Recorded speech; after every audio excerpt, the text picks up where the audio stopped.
ഉണ്ടു സഖി ഒരു കുലമുന്തിരി വാങ്ങിടുവാനായി നാലെണ്ണ കയ്യിൽ.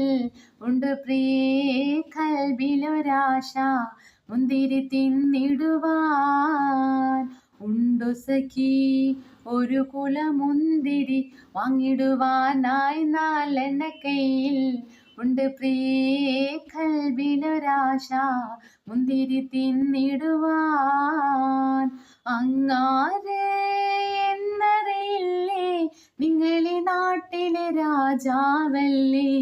അങ്ങ് വെറും നാലെണ്ണയില്ല യാചകനായെന്നോ. ഉണ്ടു സഖി ഒരു കുലമുന്തിരി വാങ്ങിടുവാനായി നാലെണ്ണ കയ്യിൽ.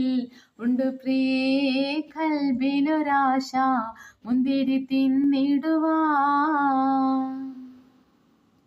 പ്രാണസഖി നന്നായറിയാം ഞാൻ നാട്ടിലമീറാണെന്ന്.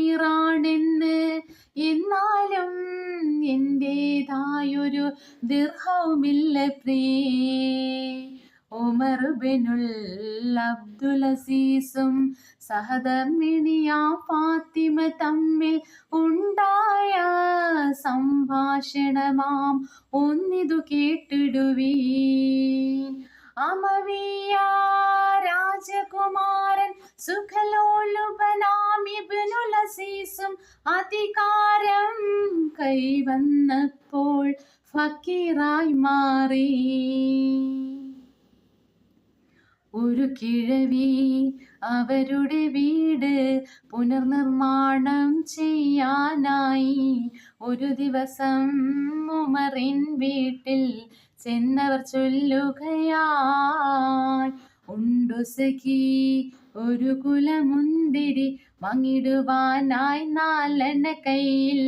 ഉണ്ട് പ്രിയേ കൽബിലൊരാശ മുന്തിരി തിന്നിടുവാൻ. ഒരു കാര്യം ചൊല്ലു പെണ്ണേ, ഉമർ ഖലീഫ താമസമെവിടെ. ഒരു കാര്യം അവരോടോതാൻ തങ്ങളുടെ വീടെവിടെ. ഉണ്ടു സഖി ഒരു കുലമുന്തിരി വാങ്ങിടുവാനായി നാലെണ്ണ കയ്യിൽ.